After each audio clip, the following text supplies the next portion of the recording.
I want to talk a minute about not Harry Potter in particular, but sort of that phenomenon. So when I was growing up, I was born in the 70s. I'm Gen X. I grew up, everybody kind of read at least a little bit for pleasure. Um, it wasn't like it is today where maybe people read, maybe they don't read past the headline, but certainly people don't read as many fiction books for fun as they used to. There's also, maybe they read them on their phone or digitally or Audible. That's certainly a growing area. But one of the things I've noticed is that we don't really have the phenomena of the breakout, everybody's read the latest, whoever book thing as much as we used to, and maybe not at all. And the last one I could really think of having that happen with was Harry Potter. I mean, when that thing came, when those books were coming out, and I'm not getting into the politics of J.K. Rowling. You do that on your own time. This is my time. When those books were coming out, you couldn't go anywhere without seeing somebody who had one or would talk about it or had read the latest or knew the release date of the next one. It was huge. They were everywhere. Everybody read them from like 8 years old up to like 85. It was just crazy. And I was trying to think of the last time somebody like that came out, and I was like, who was it really? It was Tom Clancy. Was sort of everywhere for a while, but I'm not sure how ubiquitous it was. And not everybody had read those. It was sort of a large part of the population, but not everybody. Everybody knew who he was, but not necessarily having read all of them. And certainly when he got later in his career and he stopped listening to editors, even I had trouble slogging through some of those things. But I got through them all. But at least the ones he wrote. I haven't read all the new ones. I haven't read all the ones that were Tom Clancy's net for, all those kind of things. But everybody at least knew who he was. And I was trying to think of who was the latest author to do that. And then it hit me. Do we care anymore? Or do people look at the author and start to say, well, this person's for, against, this, politics, that. And I get it. At some level, you want to know who the person is. But that then it made me kind of think about, have we really gotten past where we can actually kind of all, despite our political differences, can we sit down and just kind of enjoy each other's company outside of that? Or do we have this litmus test where people are willing to hang out with these days that say, you supported that, therefore I can't speak to you ever, and you're whatever. I insert political rant that goes on forever. And okay, maybe that's just the way the world is now. Maybe we've just kind of gotten to past the point where we can all just get along. But I think what we need to strive in the next coming years, decades, whatever, is to find things that unite us more than divide us. And if you look around, especially in social media, what you see is a lot of division. You see a lot of people going, "You need to do this, and you need to do that, and you need to believe what I believe, or else," and blah blah blah.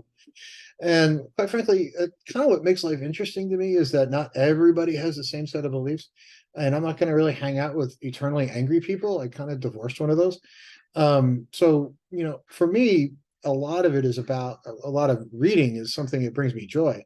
And do I know every little nitpicky thing about the authors I read? Well, no, but a lot of the author's personality does come through in their writing. So sometimes you can pick those things out from the writing style, sometimes you can't.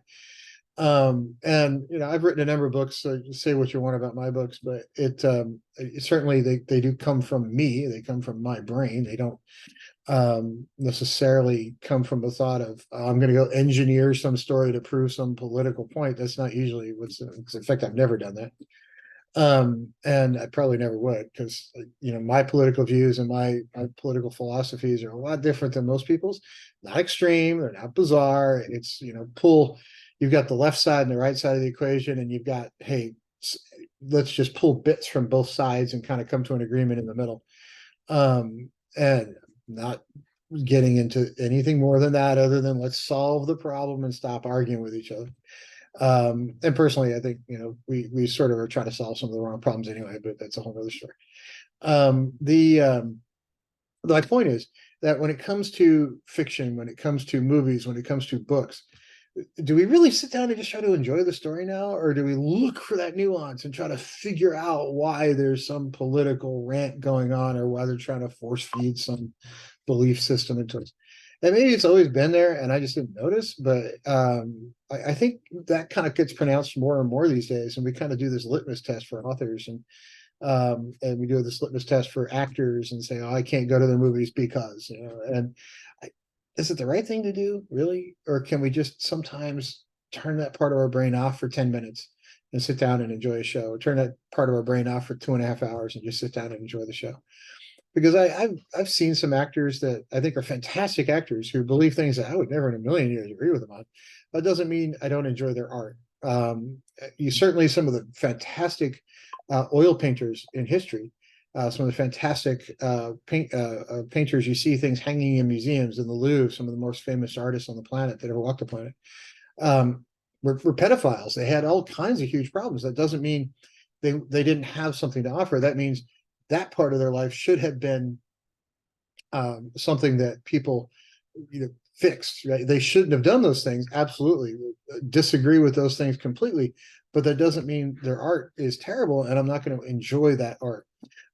Do I think the art excuses that behavior? Well, absolutely not. But that doesn't mean I'm not going to enjoy it. Right? So, I think sometimes we forget that it's okay to enjoy things without kind of going into this all-encompassing political nitpicky rant stuff. So take this for what it's worth, just one guy's opinion.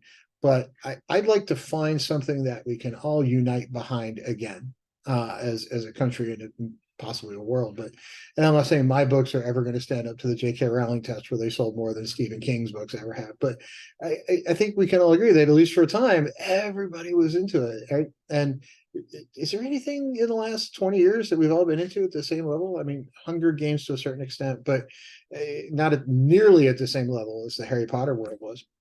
So if you can think of one and I'm missing it, please drop it in the comments. Please contact me on Twitter. I try to answer as many comments as I can. I don't always answer all direct messages because some of them are kind of strange, but I'm pretty easy to find. So subscribe along. Leave your comments below. Thanks.